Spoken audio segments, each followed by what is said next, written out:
Hi, thanks for watching From the Liner. This season has been full of experimentation, pivots, and learning, and the episode you're about to watch was recorded before we really knew what it was going to look like. Since then, we've added a live performance element, and we wanted to make sure that the bands that we had recorded with previously had the same opportunity.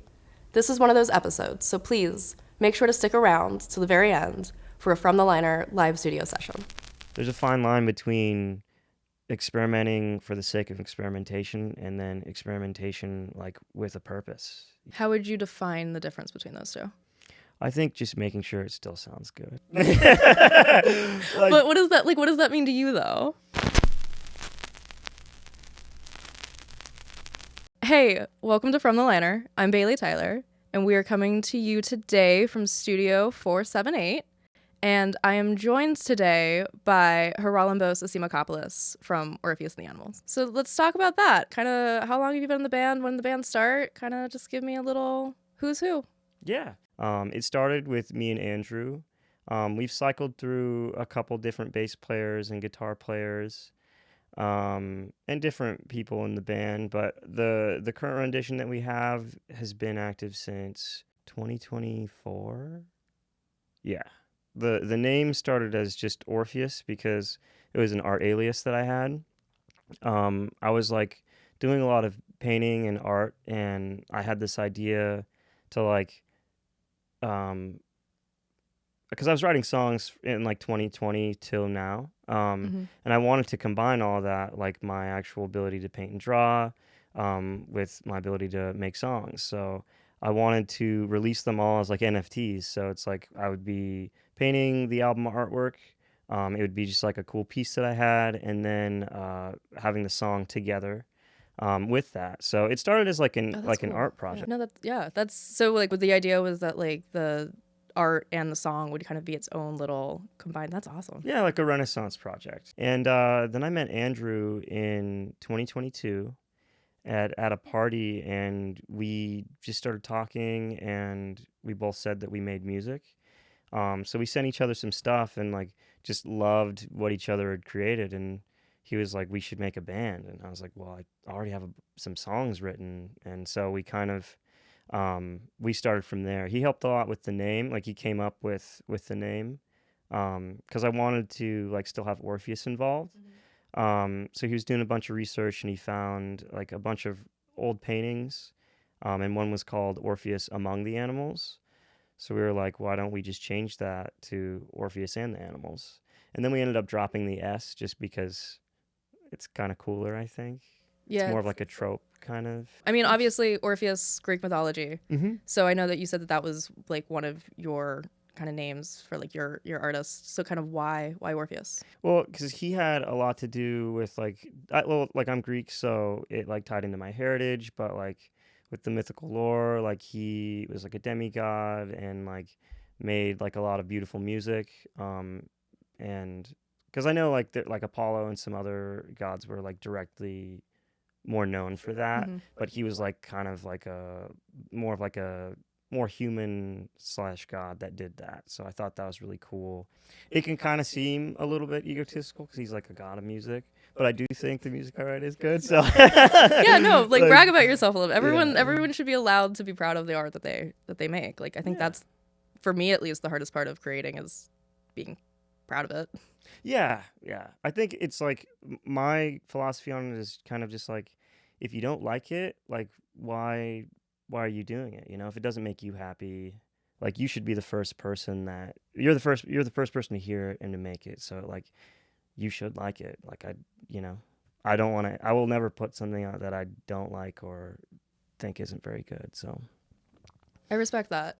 And so I think with that, I think it's really interesting because you were talking about you started, painting and drawing, and then that kind of went into music. Did the visual art start first, or did you kind of always know that you wanted to do music? Because was that something, like being in a band, was that always something on your radar, or did that come after the other kinds of art? Yeah, I started drawing before that. I was like, I want to say like 4 or 5 when I started drawing. And then I got into playing guitar because some of my friends from school, like they had a family band, and they were playing at a fundraiser that we had because we did like a Model UN every year. And so I saw them play on stage and I was like, that's awesome. Like, I could do that. So I started learning in 5th grade, and I formed a band with my friend Ian and Anton. Um, and like they had an immense impact on my life because like, and I was really blessed and lucky to be exposed to that because like they're like Anton's dad is an incredible musician, and they were surrounded by like incredible musicians, and really took me under their wing and like really like kind of like nurtured us. And you know, we played at a local like the Nilchik Fair, which was really cool. So we got like we got to play really cool live gigs when we were like 13 or 14. We got to play at a hockey game, which was cool. Oh, that's cool. They took a rug out onto the ice, and we played during like one of like when they're supposed to Zamboni it. Wait, were they Zamboning like around you while you were playing? No, they did. They did after, yeah. Like once we stopped, they did. But yeah, no, it was sick. Yeah. So that's really what started it all for me. Yeah. Yeah, no, that's awesome. I mean, that's such a young age too to be able to play gigs like that. Like, Oh yeah. It was awesome. Like it couldn't have been a better way to like get into it because they like would jam and stuff all the time. Like they just had a really really cool understanding and approach to music. That was just really welcoming and really awesome. yeah, and I know that you said that you started writing songs 2020. Yeah. Kind of what inspired that? Kind of what made you kind of just go from playing guitar to writing songs? Yeah, so I had written some songs like in high school and like a couple in college that like I really did like, but most of them I didn't like at all. Like I just couldn't really, nothing would come out the way I wanted it to. And I was really getting into skateboarding like in college, and I had like torn all 3 ligaments in my left ankle. And so I had a ton of downtime, and I just started playing guitar. And like it was also around the same time where I had like a really like powerful spiritual experience associated with that album, Revolver. And discovered Drop D and started like making songs that I really really liked. And it was just, I don't know, it was like I kind of woke up and Yeah. was like, oh, this is cool music. We're going to talk about Revolver Yeah. shortly, but I definitely, Yeah. we're getting there. Yeah. But I just definitely want to talk a little bit more about your background. And it's Yeah. a good segue for what I was going to ask you next, though. Perfect. When did you really first start liking music? Kind of how did you discover, music? I know because like our generation, streaming wasn't there when we were kids. We were still Yeah. kind of physical media kids. So like, was it radio, CD stores? Like, how did you discover music and kind of what were you drawn to? Yeah, so as a kid, my brother and cousins would like burn stuff onto cassettes. So the first music that I listened to was pop punk. It was Blink-182 and Green Day and Newfound Glory. The first like music I remember loving was Blink-182's Take Off Your Pants and Jacket album. Pop punk had a massive impact on me, and I think that's kind of honestly the basis of like where I bring a lot, like draw on a lot of melodies from. Okay. But I would listen to them through CDs. So we would go on soccer trips, and I was too young to play at the time, but I would always go with my brother because he was playing competitive soccer, and he had a CD case just full of different CDs, and so he would just like give me one, and I'd listen to one, and then I'd hand it back, and he'd give me another one. And that's really where it all started. Is yeah, pop punk really, I love that stuff. I love Limp Bizkit too. My mom would never get me their CDs. Oh my God, that's funny. I forgot about CD cases. Like everyone Yeah. had them. They were just like those like booklets that we would just like Oh yeah, flip through. They were great. I loved them. I mean, like for me, I know wasn't like super into like Blink-182 or Green Day or anything, but like I'm gonna say Avril Lavigne falls into that category. Yeah, for sure. Huge Avril Lavigne fan. I mean, like Skater Boy was like my like one of the only songs that I would like play on repeat over and over. Like my parents were so sick of that song. They were like, you I'm need sure, to yeah. you need to find better music. Like that's kind of how I brought in my music was they were like, you need to stop listening to this one track on this one CD. Like, we need to help you out. But yeah, no, so like let's talk now a little bit about kind of this album that we're here to talk about today. Yeah. Which is Revolver by the Beatles. When did you first hear it? Like when did you kind of discover this album in particular? Yeah, so it was kind of when I stopped listening to pop punk as much. I started listening to like a local radio station when I started playing guitar. So I was like in 4th, 5th grade. It was like all oldies. Because I didn't really like oldies when I was younger than that. And then like I think playing the guitar just kind of opened me up to that type of music. Because that's the type of music I started learning and playing. And right around that time, had to have been 4th grade, me and my brother Andreas got into the Beatles. And funny enough, we like listened to all their albums in chronological order. Like whenever we would buy one, we'd buy the next one that came out after that. So wait, seriously, so like your first ever Beatles album was like the first ever Beatles album? well, we never found it was Help, because we didn't. I don't think we didn't find the ones that were earlier than that. So we started with Help, and then we did Rubber Soul, and then we got to Revolver, and I mean, it was like Revolver for me was just like the first time the Beatles like really leaned into the psychedelic rock aspect, because they were already dabbling with it and like 'cause introducing like Indian instruments. Like there's a song on Rubber Soul where they put that on, or Norwegian Wood, yeah.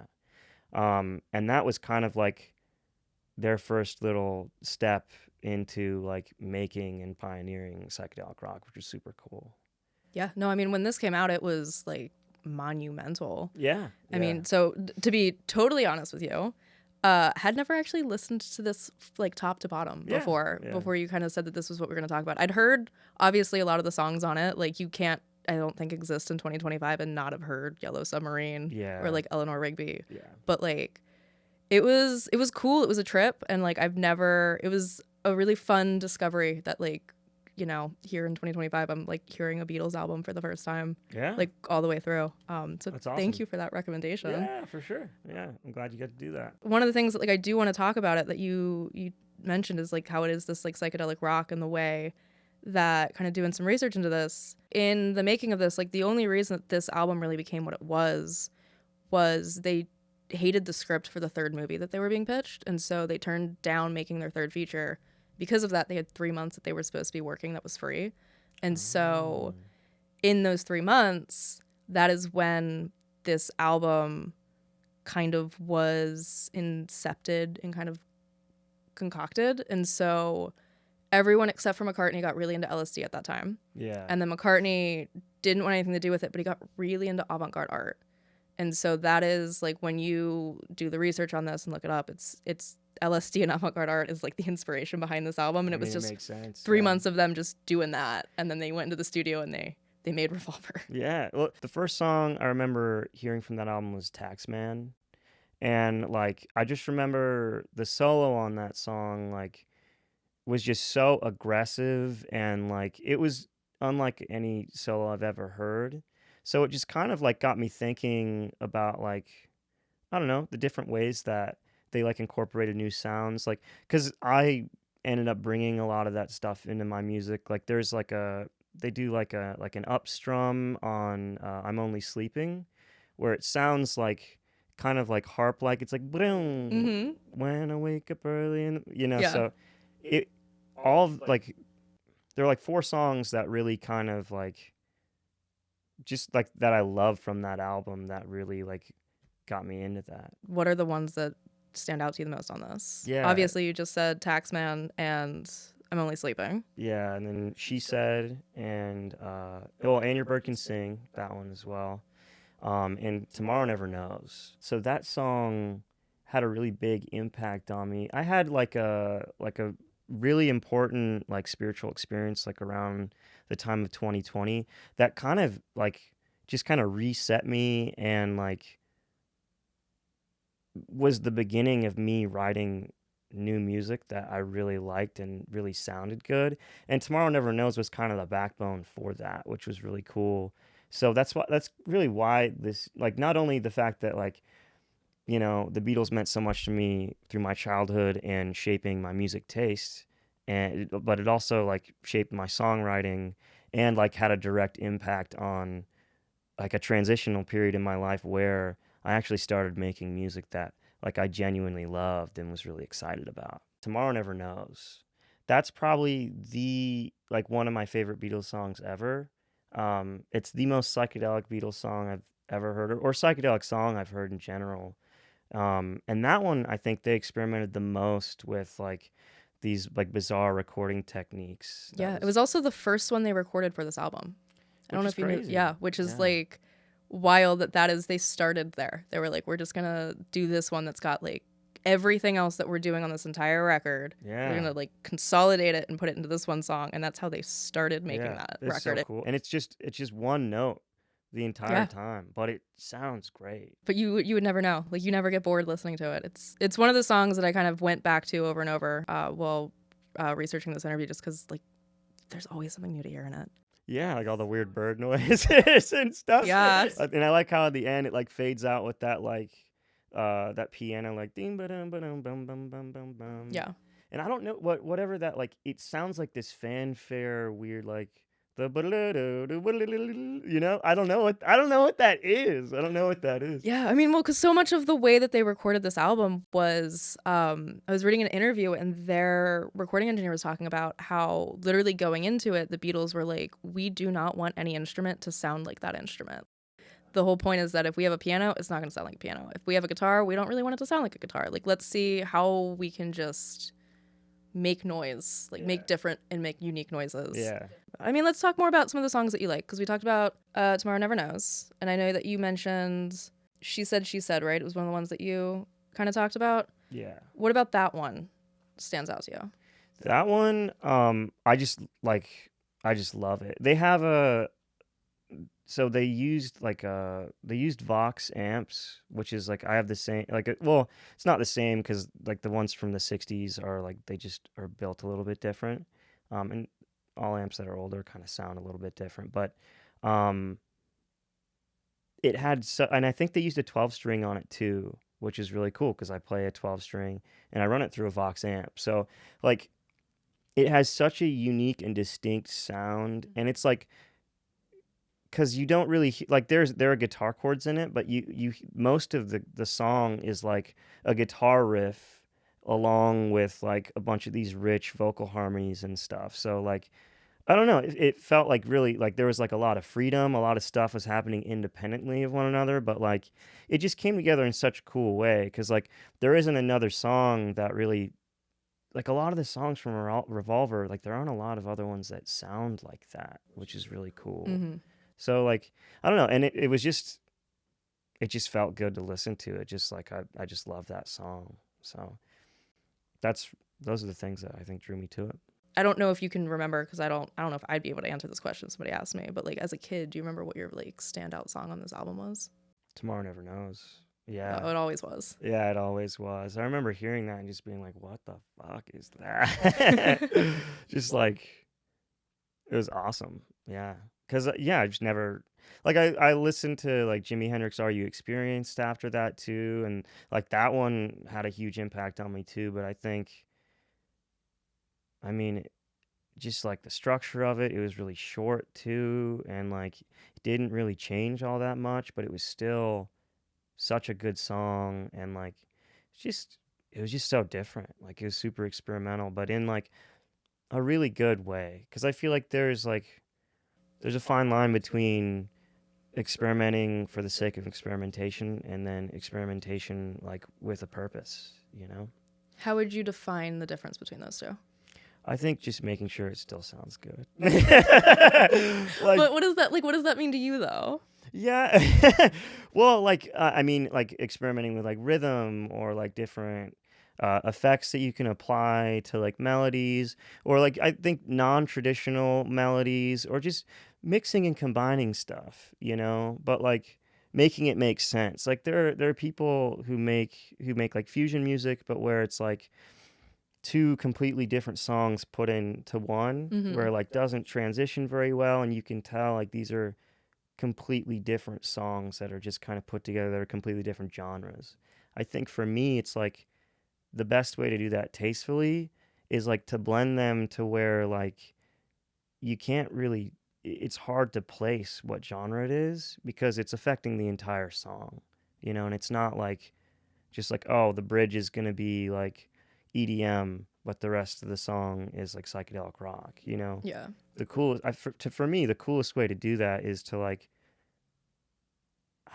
make it hard for people to really know what is it EDM, is it psychedelic rock, maybe it's psychedelic rock EDM, you know, because like it affects the entire song. Yeah, like blurring the lines of the genre Yeah. instead of just trying to like stick two things together. Yeah, I think that's the kind of experimentation with the purpose that like I really like to do, Mm-hmm. and that like that's kind of like the way I kind of the guidelines that I hold towards myself for when I'm experimenting and doing stuff like that. I mean, in terms of that, then I think this is a good question. Like, how would you define Orpheus and the Animal in terms of a genre? Then, if you're constantly blurring and trying to create like, how would you describe the band? Yeah, it's tough for me, but I think we like kind of like I broke it down into, so there's like a progressive rock element, there's a Midwest emo element, um, which really has a lot of pop punk elements for me too.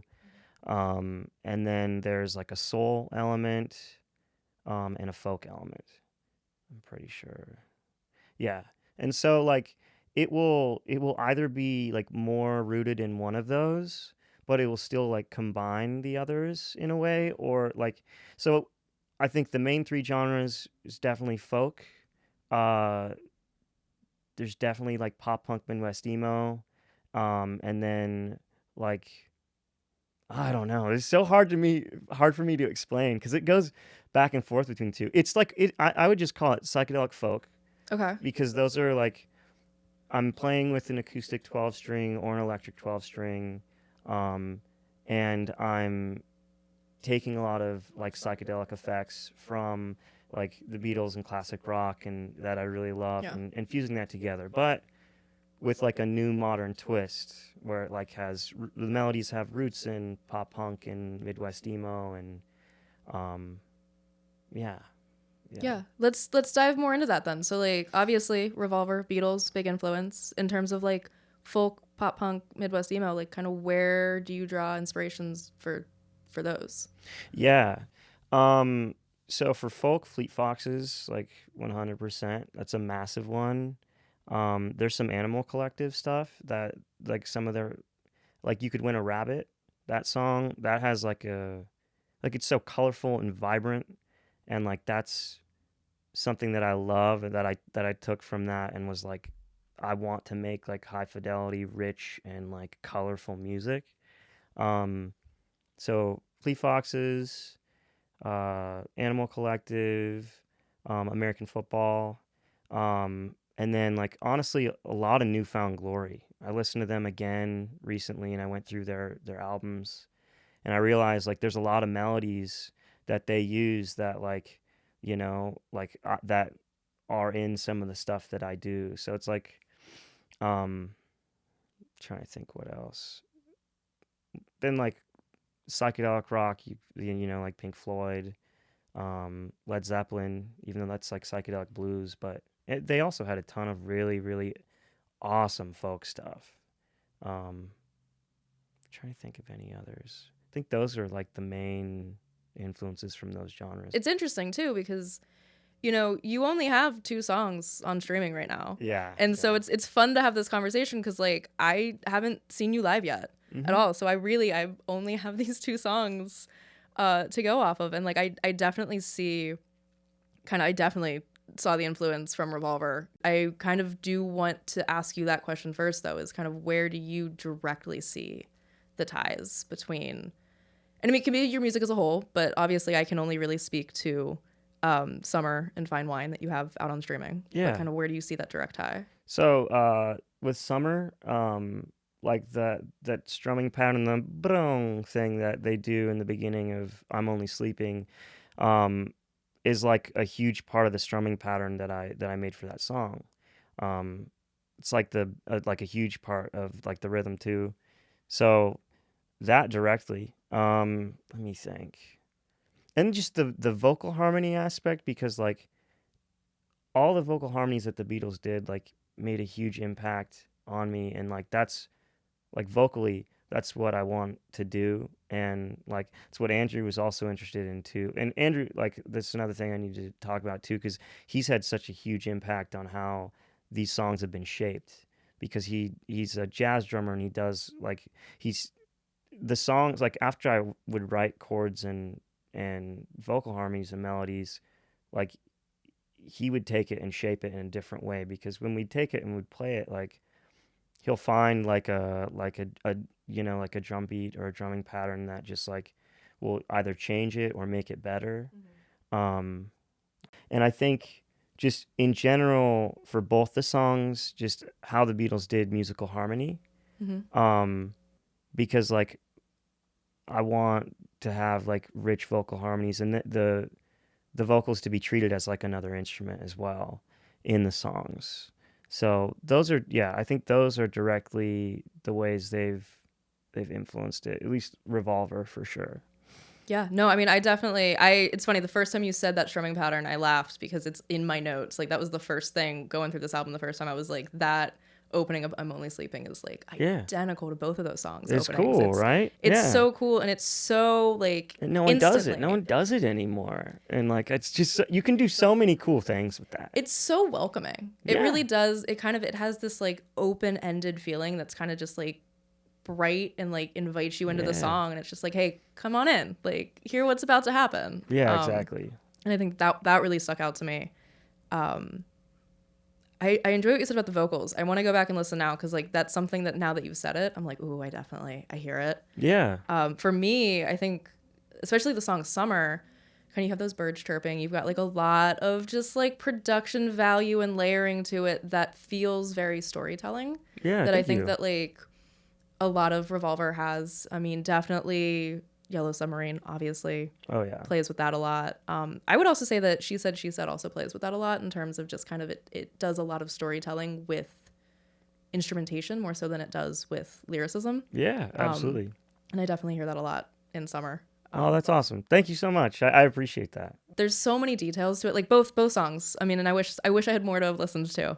But there's so much just attention to detail and intricacy and like layering to them that makes them really fun to listen to, and makes them really fun to listen to like over and over again, because there's always Yeah. something more. I call it ear candy. Yeah, there's like especially in Fine Wine, because well, that song was like we had to like change a lot of things or just sync up more stuff, because we like, well, there were just mistakes and stuff. But and so with like when my brother was mixing, so my brother's mixed both the songs, and he's done. I love the stuff he does. He's amazing at it. But he had to help with like some like rhythmic alignment stuff with like the bass and the drums syncing up.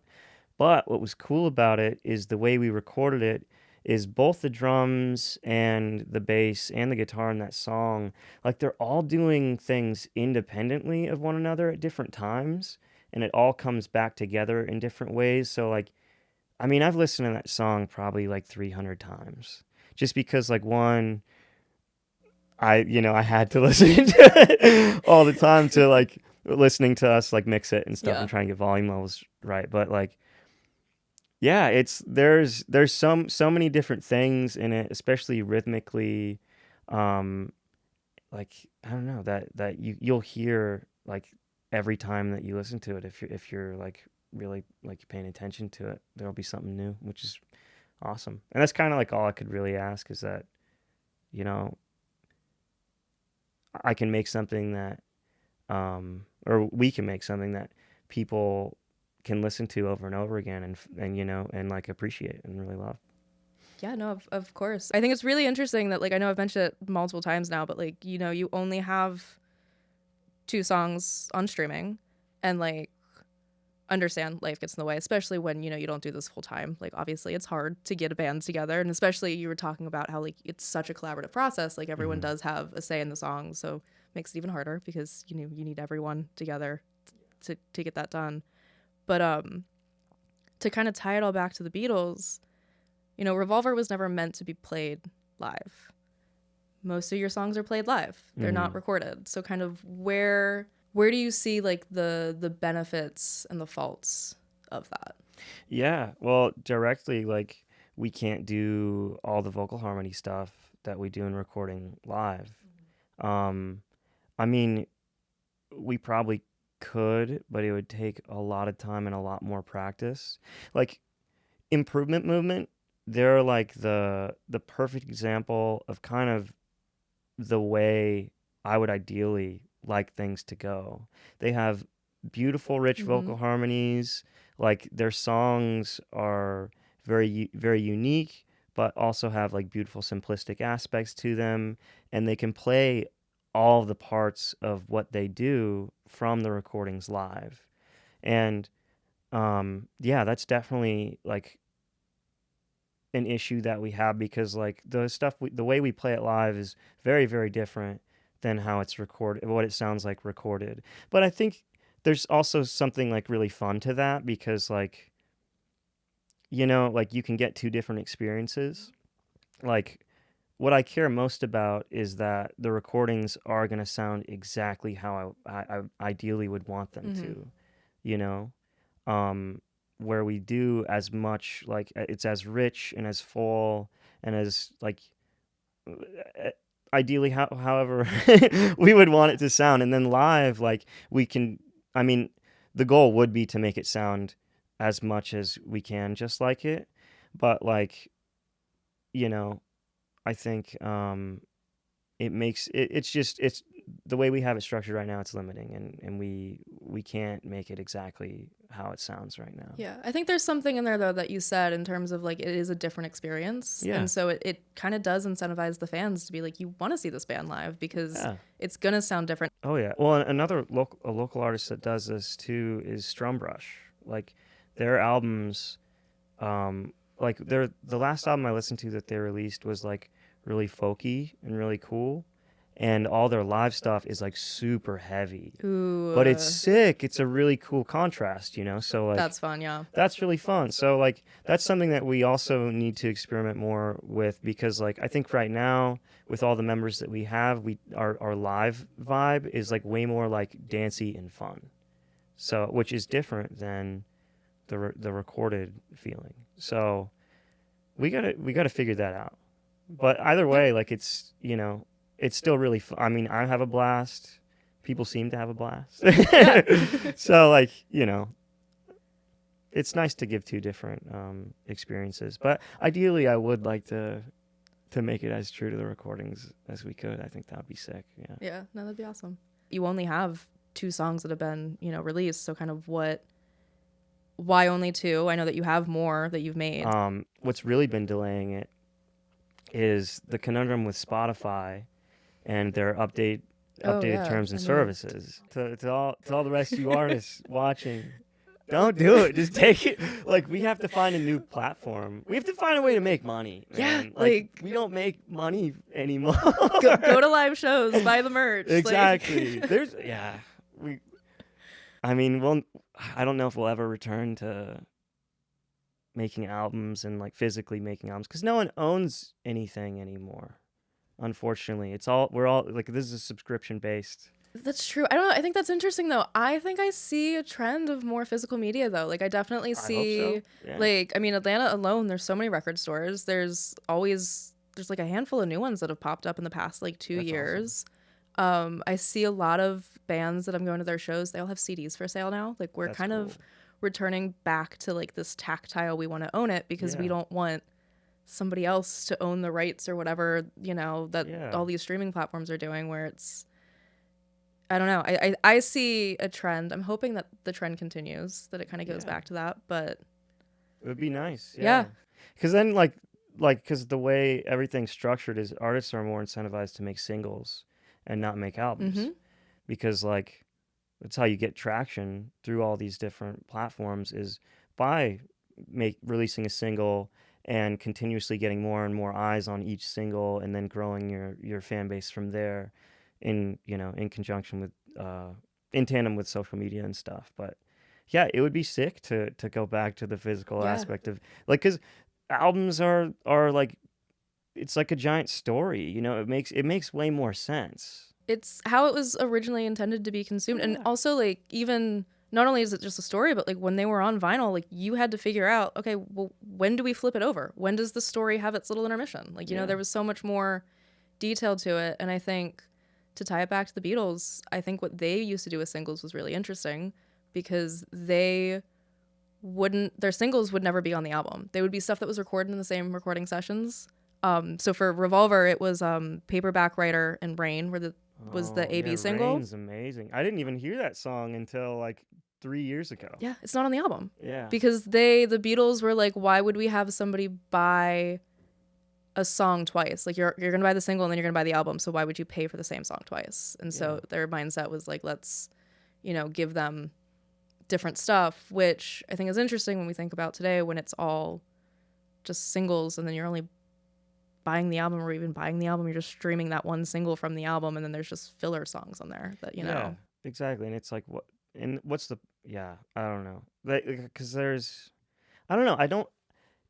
I haven't found a lot of bands lately where I'm like, I pretty much like all of their songs, Like that's something, and that's what I want to do. Like we're missing so many cool things that we used to have, and I know I sound like an old man, but like it's just a bummer because I feel like the like what makes music cool is not what's driving popularity anymore, or like artists are incentivized to make like cookie cutter algorithmic stuff and not do anything unique and not make an impact or imprint on music as a whole.